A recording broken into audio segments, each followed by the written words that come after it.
آیت کریمہ کا آخری کلمہ ہے وخاتم النبیین۔ میرے ساتھ دہرائیں، کیا کلمہ ہے؟ سارے پڑھیں، وخاتم۔ اس آخری کلمہ میں ایک لفظ ہے خاتم۔ مرزا غلام محمد قادیانی وہ بدبخت تھا جس نے اس لفظ خاتم کا ایک من گھڑت، من مانا موضوع ترجمہ کرتے ہوئے ایمان والوں کے اعتقادات پر نقب زنی کی کوشش کی۔ اس نے لفظ خاتم کا معنی کیا مہر۔ کیا معنی کیا؟ اس میں کوئی شک نہیں ہے، اس کا ایک معنی مہر ہوتا ہے، لیکن یہ وہ مہر نہیں تھا جو وہ بدبخت ثابت کر رہا تھا۔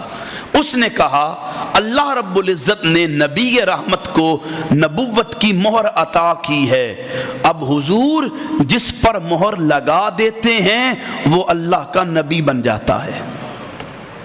دیکھیں اب سننے میں یہ معنی کتنا خوبصورت لگتا ہے، اس میں کتنی ہماگیریت ہے، اور اس سے پتہ چلتا ہے کہ حضور کو کتنا تصرف، طاقت اور اختیار اللہ نے عطا کیا کہ کریم آقا جس پر مہر لگا دیں وہ اللہ کا نبی بن جاتا ہے، جبکہ یہی وہ معنی تھا جو حضور کی ختم نبوت پر نقب زنی کی کوشش تھا۔ دیکھیں خاتم یہ دونوں طرح سے قرات کیا جاتا ہے، یہ تا پر زبر کے ساتھ خاتم بھی پڑھا جاتا ہے اور تا کی زیر کے ساتھ خاتم بھی پڑھا جاتا ہے۔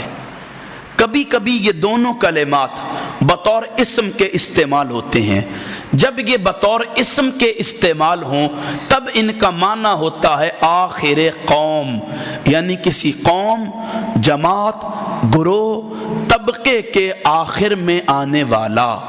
کبھی کبھی یہ لفظ خاتم بطور اسم فاعل کے استعمال ہوتا ہے جس کا معنی ہے ختم کرنے والا۔ اگر اس معنی کو حضور کی طرف منسوب کریں تو پھر معنی بنے گا کریم آقا وہ ہستی ہیں جن پر رب نے نبوت کو ختم کر دیا ہے، حضور وہ ذات ہیں جن کے ذریعے اللہ نے سلسلہ نبوت کا اختتام کر دیا ہے۔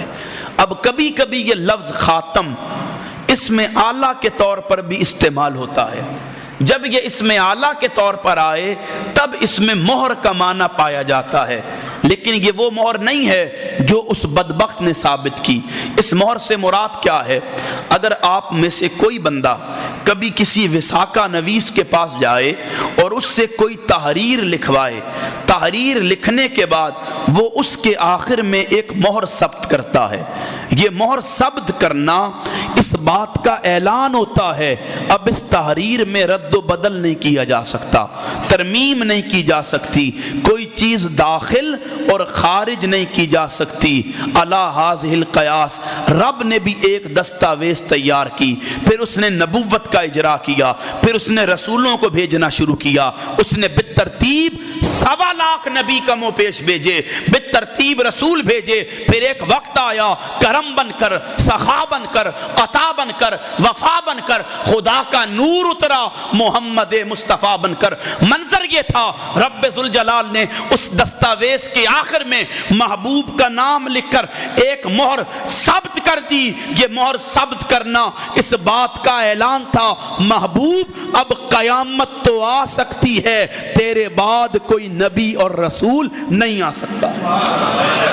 تو سامعین محتشم، آپ اس آیت کا کوئی معنی، کوئی مفہوم، اس کے لفظ کا کوئی ترجمہ، کوئی تشریح کریں گے اگر دل پر مہر نہ ہو، ہر معنی حضور کی ختم نبوت کو واضح کر رہا ہوگا۔